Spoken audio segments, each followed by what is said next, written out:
Okay, hello and welcome back. In this lesson, let's go ahead and talk about this fella right here, the title element.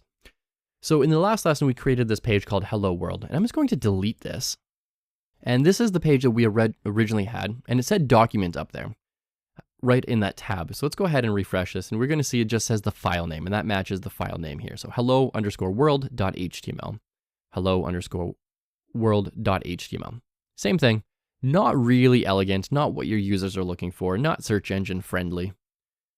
But we can change that with a title element. And so I'm going to write title/title. Let's go ahead. Mine's set to a Django template, but I want to change this from a Django template to an HTML file. So let's go ahead here and change this title. Let's say, hello from Caleb. And refresh.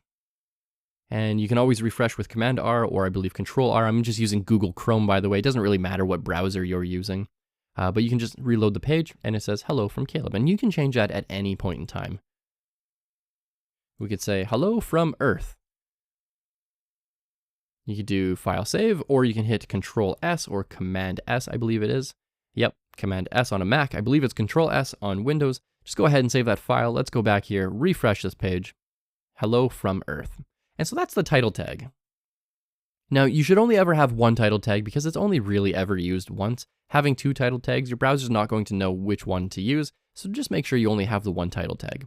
Now, the thing about this particular element, this title element, it has to live inside of the head element, and that has to live inside of your HTML element. So now we're getting into nesting. We've got this HTML element, and inside of it, we have head, title, closing element, and we have body, content, closing element. And that's all there is to creating a title in a tab up here using HTML. Nice and easy. Once you're feeling comfortable with that, let's head on over to that next lesson and we'll get started with adding some actual content to our page. So it doesn't just say hello world, it's going to say hello world and maybe a title. We could write a paragraph, we could add multiple titles, things like that.